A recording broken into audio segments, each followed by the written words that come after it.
तो बेटा हम इलेक्ट्रिक फील्ड वाला लेसन कर रहे थे। उसकी कंटिन्यूटी में आज हम करेंगे electric field at a point due to circular loop of charge. ठीक है। क्या करेंगे, electric field at a point due to circular charge loop. एक सर्कुलर चार्ज लूप होगी, उसके कारण किसी पॉइंट पे कितना इलेक्ट्रिक फील्ड लगेगा वो आज हम डिस्कस करेंगे, उसका रिलेशन ड्राइव करेंगे। बेटा ये देखो, हमने फ्रेम ऑफ रेफरेंस कंसीडर कर लिया है। कौन सा फ्रेम ऑफ रेफरेंस है? ओ एक्स वाई जेड। ठीक है। इसमें हम मान लेते हैं एक सर्कुलर लूप पड़ी है इस तरह से, ये सर्कुलर लूप मान लेते हैं हम इस तरह से पड़ी है कि इसका जो सेंटर है सर्कुलर लूप का वो ओरिजिन के साथ कोइंसाइड कर रहा है। इस पूरी सर्कुलर लूप पर चार्ज डिस्ट्रीब्यूट हो रखा है, पॉजिटिव चार्ज हमने दे दिया इसको। अब इस पूरी लूप करके हम इलेक्ट्रिक फील्ड फाइंड आउट करेंगे किसी पॉइंट पे। मान लेते हैं वो पॉइंट कहाँ है, ये है पी पॉइंट, ये जो मैंने एक्स एक्सेस पे मार्क किया है। मान लेते हैं कि ये जो सर्कुलर लूप है इसका रेडियस कितना है, ए है, और ये जो पी पॉइंट है, ठीक है ना, ये ओरिजिन से कितनी दूरी पे है, ये एक्स दूरी पे है। ठीक। इस लूप पे टोटल चार्ज कितना फैला हुआ है, क्यू चार्ज फैला है। मान लेते हैं कि ए क्या है, इसका रेडियस है। ठीक। एक्स क्या है, एक्स है distance of observation point, distance of observation point from origin. ये हमने मान लिया कि ये ऑब्जर्वेशन पॉइंट का डिस्टेंस है। ठीक है। और क्यू क्या हमने माना है, total charge on the circular loop, total charge on the circular loop. क्योंकि बेटा चार्ज देखो उसकी सरकमफ्रेंस पे फैला हुआ है, यानी कि उसके बाउंड्री पे फैला हुआ है। तो यहाँ पे कौन सी चार्ज डेंसिटी डिफाइन करेंगे, लीनियर चार्ज डेंसिटी। मान लेते हैं इस चार्ज डिस्ट्रीब्यूशन की लैम्डा क्या है, लीनियर चार्ज डेंसिटी है। लीनियर चार्ज डेंसिटी का यूज हम किस लिए करते हैं कि एलिमेंट्री पोर्शन पे चार्ज फाइंड आउट करने के लिए करते हैं। ठीक है। तो यहाँ पे भी हम ऐसे ही करेंगे, एलिमेंट्री पोर्शन कंसीडर करेंगे। ये हमने सारा मान लिया। ठीक है। अब हम इस चार्ज लूप करके पी पॉइंट पे इलेक्ट्रिक फील्ड फाइंड आउट करेंगे। इलेक्ट्रिक फील्ड फाइंड आउट करने के लिए क्या करेंगे, इसका एक एलिमेंट्री पोर्शन कंसीडर करेंगे। ये देखो, ये वाला एलिमेंट्री पोर्शन, इसका नाम रख लेते हैं ए बी। इस एलिमेंट्री पोर्शन करके पी पॉइंट पे कितना इलेक्ट्रिक फील्ड लगेगा वो हम पहले फाइंड आउट करेंगे। ये देखो, ये एलिमेंट्री पोर्शन है और ये पी पॉइंट से कितनी डिस्टेंस पे है, ये देखो, ये राइट एंगल ट्रायंगल एक बन रही है जिसका जो परपेंडिकुलर है ए है, बेस एक्स है, तो हाइपोटेन्यूज कितनी होगी।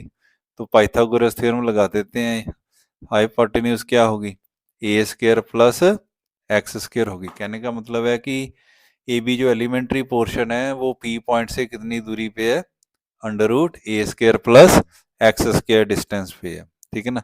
तो ये जो पॉइंट जहाँ पे ये एलिमेंट्री पोर्शन को टच कर रही है लाइन, जो पी पॉइंट से जोड़ रही है, ठीक है ना, एलिमेंट्री पोर्शन को पी पॉइंट से जो लाइन जोड़ रही है वो एलिमेंट्री पोर्शन के जिस पॉइंट पे टच करती है उस पॉइंट को हम क्या लिख लेते हैं, एम लिख लेते हैं। उसका नेम क्या लिख लेते हैं, एम लिख लेते हैं।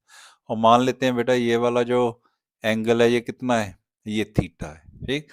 डायग्राम को अच्छी तरह से समझ लेना कि हमने क्या क्या क्या लिया है। ठीक है ना, अलग अलग जो हमने चीजें ली हैं वो कहाँ कहाँ और कैसे ली हैं।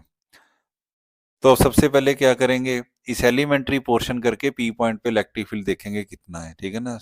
देख लेते हैं इलेक्ट्रिक फील्ड, कूलम लॉ लगाएंगे, electric field at P, at point P due to elementary portion A B is, क्योंकि elementary portion negligibly small portion होता है, इसलिए उसके द्वारा पैदा किया हुआ इलेक्ट्रिक फील्ड भी क्या होगा, स्मॉल ही होगा। सो कूलम्स लॉ लगा लो, 1/4πε0। और इस एलिमेंट्री पोर्शन पे बेटा कितना चार्ज है, मान लेते हैं स्मॉल चार्ज है, कितना डी क्यू है, ठीक है ना। और नीचे क्या आता है, डिस्टेंस का स्क्वायर, और इस एलिमेंट्री पोर्शन का पी पॉइंट से कितना डिस्टेंस है, ये मैंने लिख रखा है, ये देखो कितना है, √a² प्लस x² का स्क्वायर, ठीक है ना। ये फार्मूला बन गया। अब क्या करेंगे, ये चार्ज फाइंड आउट करेंगे कि इस एलिमेंट्री पोर्शन पे कितना चार्ज है। अब हमें मालूम है कि लीनियर चार्ज डेंसिटी कितनी है, लैम्डा है। सो इस एलिमेंट्री पोर्शन पे चार्ज कितना होगा, ठीक है, वो किसके इक्वल आ जाएगा, वो आ जाएगा लैम्डा इंटू डीएल आ जाएगा। डीएल क्या है, इस एलिमेंट्री पोर्शन की लेंथ है, ठीक है। डीएल क्या है, इस एलिमेंट्री पोर्शन की लेंथ है। अब हमें मालूम है कि लीनियर चार्ज डेंसिटी क्या होती है, total charge over total length. अब पूरी सर्कुलर लूप पे बेटा कितना चार्ज फैला हुआ है, वो हमने शुरू में ही माना था कि क्यू चार्ज फैला हुआ है। और लेंथ कितनी है टोटल सर्कुलर लूप की, जितनी उसकी सरकमफ्रेंस है। और सरकमफ्रेंस कितनी होती है सर्कुलर लूप की, 2πa, ठीक है ना।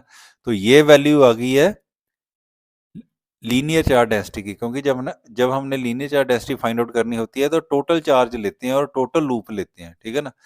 तो ये पिछले लेक्चर में हमने डिस्कस किया था, ऐसे ही करते हैं हम। और साथ में क्या आ जाएगा, ये d l, length of elementary portion. So ये बन गया charge on the elementary portion. इस वैल्यू को हम ऊपर इलेक्ट्रिक फील्ड के फार्मूले में यूज करेंगे, ठीक है ना। कौन से फार्मूले में, इस वाले फार्मूले में। सो डी क्यू की वैल्यू भर दो तो देखो क्या आ जाएगा, इलेक्ट्रिक फील्ड कितना आ जाएगा। So electric field due to elementary portion हमारा आ गया 1/4πε0। डी क्यू की जगह भर देंगे उसकी वैल्यू 2πa² प्लस x²। देखो अंडर ऊपर स्केयर है ना, स्केयर रूट को हटा देगा, इतना ही रह जाएगा। और साथ में क्या आ जाएगा, डीएल आ जाएगा, ठीक है ना। ये इलेक्ट्रिक फील्ड आ गया at point P due to elementary portion. अब देखो यहाँ पे हमने एक कंसेप्ट यूज करना है। क्या कंसेप्ट यूज करना है, यहाँ पे मैं दोबारा डायग्राम बना लेता हूँ तो ज्यादा क्लियर हो जाएगा, ठीक है ना। यहाँ पे बना लेते हैं, बड़ी करके थोड़े बना लेते हैं। सो ये हमने सर्कुलर लूप ले ली और इसके ऊपर ये चार्ज डिस्ट्रीब्यूट कर दिया, ठीक है ना।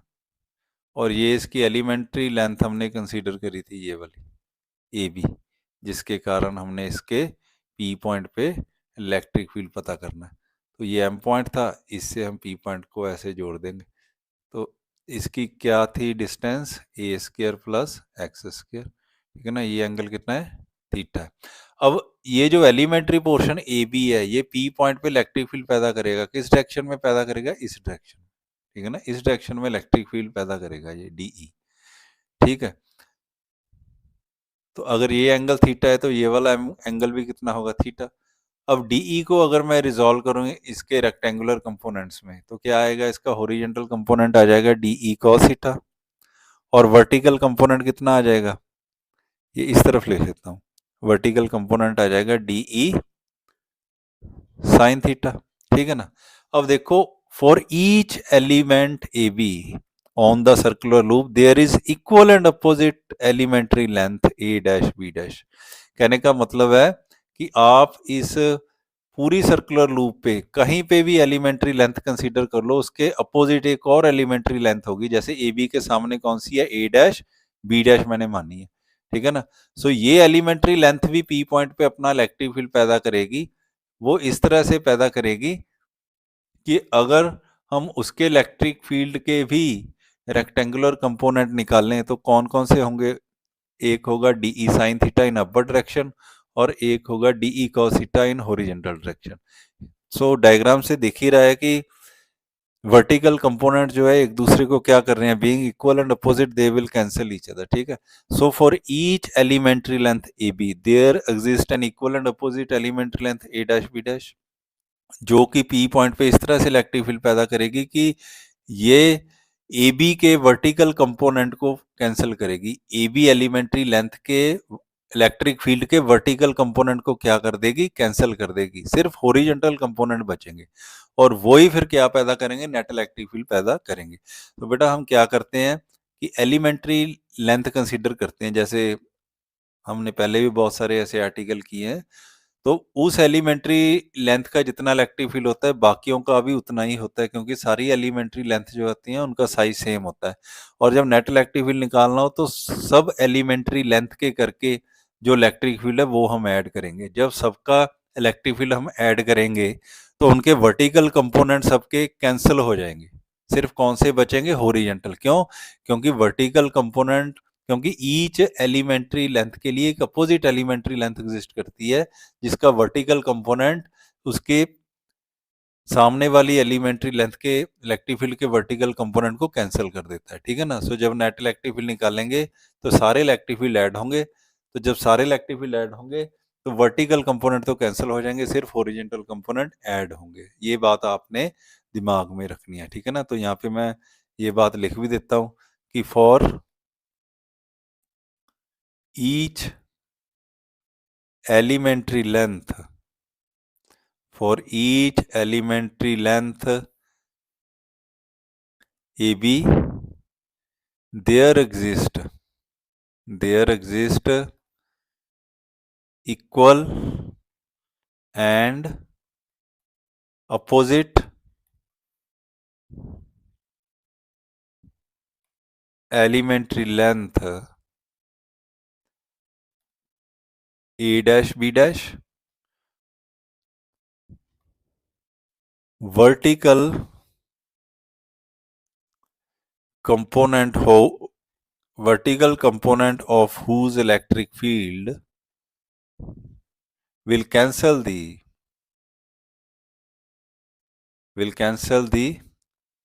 vertical component of will cancel the vertical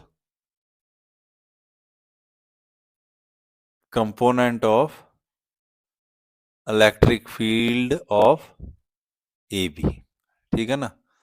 only horizontal components will add up to produce the net electric field. So net electric field कितना आ जाएगा पी पॉइंट पे? So net electric field at point P कितना आ जाएगा? सो उसको हम ई लिख देते हैं। क्या आ जाएगा? सबके हॉरिजॉन्टल कंपोनेंट जितने भी एलिमेंट्री लेंथ्स हैं, क्योंकि इस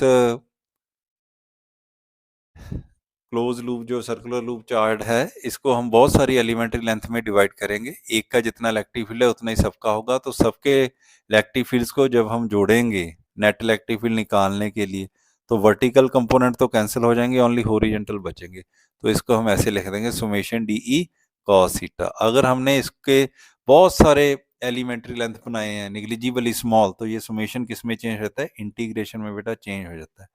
डी ई कॉस थीटा ये आ गया। अब देखो ऊपर हमने डी की वैल्यू निकाली थी, ये डी की वैल्यू निकाली थी, इसे इक्वेशन नंबर 1 लिख देते हैं। ये वाली इक्वेशन हमने यहाँ पे यूज करनी है। तो देखो क्या बन जाएगा। So equation 1 implies electric field किसके इक्वल आ जाएगा?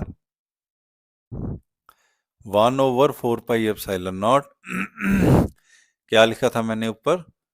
1/4πε0 Q/2πa, ठीक है ना।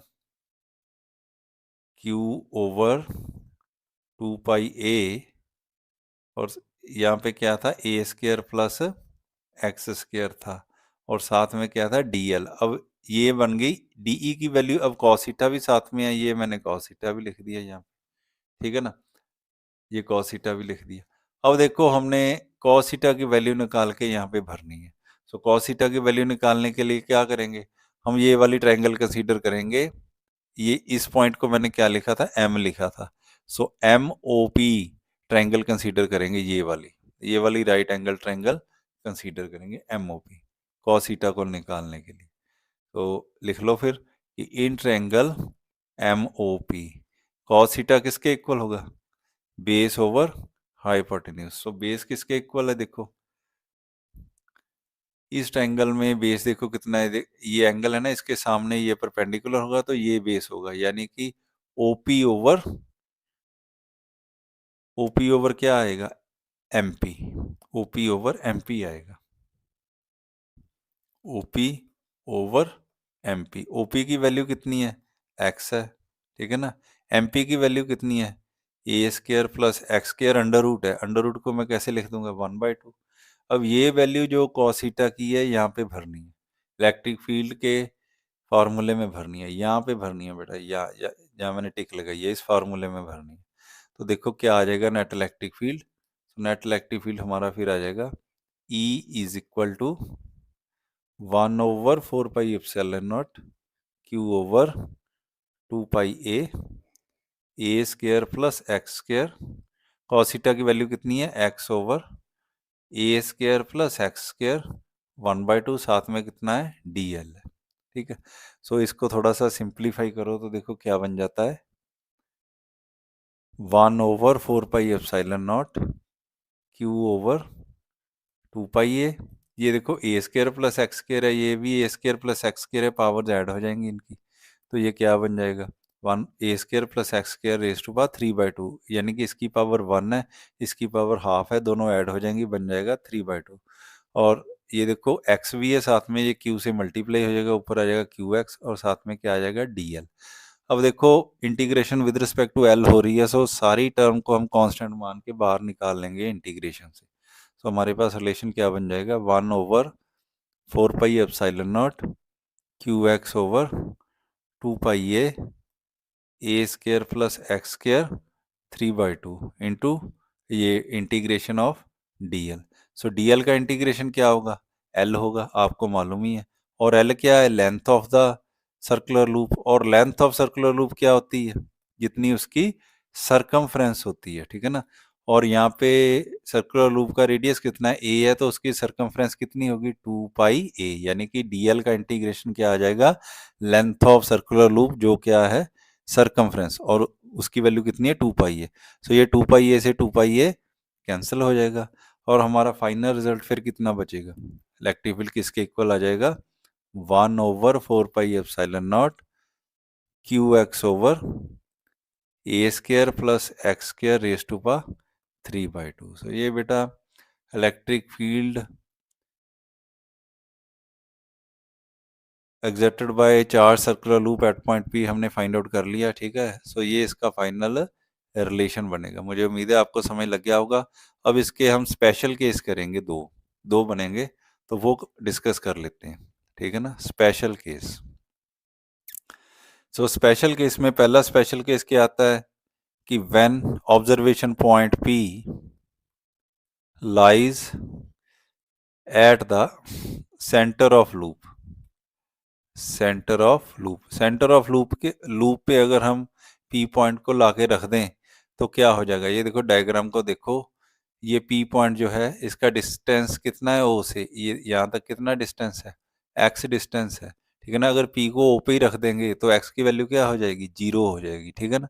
सो ये एक्स की वैल्यू हमने 2 नंबर इक्वेशन में भरनी है, तो देखना है कि अगर हम पी पॉइंट को सेंटर पे ले जाएंगे तो इलेक्ट्रिक फील्ड कितना हो जाएगा। सो इस केस में क्या होगा, सो इन दिस केस जब हम पी को उठा के सेंटर पे ले जाएंगे एक्स की वैल्यू क्या हो जाएगी 0। अब अगर यहाँ पे हम एक्स 0 भरेंगे तो दिख ही रहा है आपको कि इलेक्ट्रिक फील्ड कितना हो जाएगा, 0 हो जाएगा, क्योंकि किसी भी क्वांटिटी को अगर 0 से मल्टीप्लाई करेंगे एक्स 0 हो जाएगा ना, तो कितना आएगा 0 आ जाएगा। सो अगर पी पॉइंट चार सर्कुलर लूप के सेंटर पे एग्जिस्ट करता है होता है तो उस पर कोई इलेक्ट्रिक फील्ड नहीं लगता। अब सेकेंड स्पेशल केस क्या है कि व्हेन point P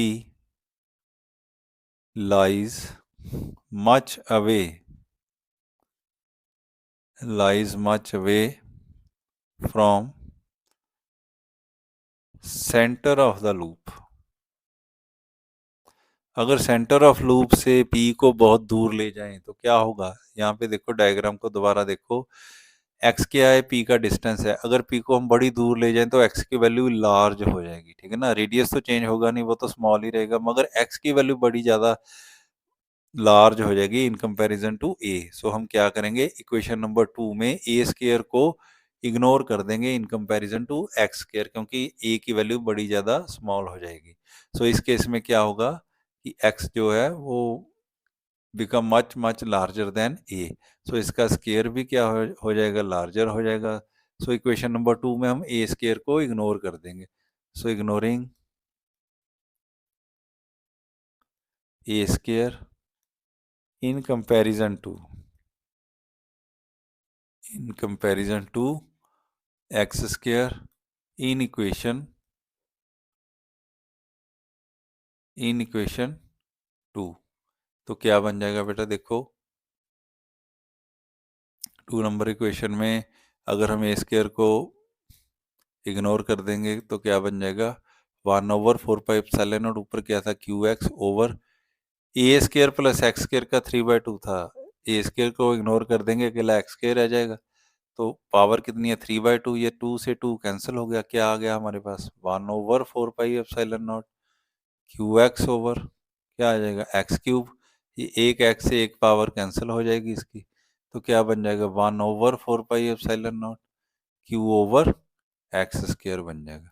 ये इलेक्ट्रिक फील्ड आएगा at point P when it lies much away from the centre of the loop. तो ये था बेटा कि इलेक्ट्रिक फील्ड कितना पैदा होता है किसी पॉइंट पे, जब हम उसके नज़दीक क्या रखते हैं, चार्ज सर्कुलर लूप रखते हैं, तो इतना इलेक्ट्रिक फील्ड इस पे पैदा होता है। तो ये था हमारा आज का आर्टिकल। मुझे उम्मीद है आपको समय लग गया होगा।